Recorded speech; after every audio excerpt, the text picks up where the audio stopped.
ध्यान कैसे करें? ठीक है, लेकिन उससे पहले ये समझना जरूरी है कि ध्यान है क्या। ध्यान कोई ऐसी चीज नहीं जो हमें जोर लगाकर करनी पड़े। ध्यान तो अपने आप घटित होता है। जब मुझे कुछ चाहिए तो ध्यान अपने आप उसी पर चला जाता है। जैसे मुझे भोजन चाहिए तो ध्यान कहाँ चला जाता है? भोजन पर। भोजन मिल गया तो ध्यान कहीं और चला जाता है। मतलब क्या हुआ? ध्यान हमारी जरूरतों के साथ घूमता रहता है। आप समझ रहे हैं? ध्यान कभी रुकता नहीं, वो हर समय घटित हो रहा है। सवाल यह नहीं कि ध्यान हो रहा है या नहीं, सवाल यह है कि ध्यान कहाँ हो रहा है। ध्यान हमारी इच्छाओं में घटित हो रहा है। अब अगर आप चाहते हैं कि ऐसा ध्यान घटित हो जो आपको प्रसन्नता दे, शांति दे, स्वतंत्रता दे, तो उसके लिए आपको पहले धारणा बनानी होगी। जहाँ चाहिए होता है वहीं ध्यान घटित होता है।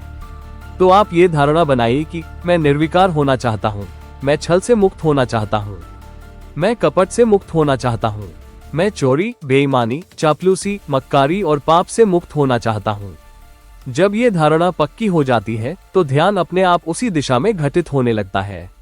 और फिर धारणा, ध्यान, समाधि यह कोई प्रयास नहीं रहता, यह एक स्वाभाविक यात्रा बन जाती है। और धीरे धीरे भ्रम टूटता है, अहंकार ढीला पड़ता है और आप अपने ही मैं तक पहुंचने लगते हैं। यही ध्यान है, यही समझ है, यही साधना है।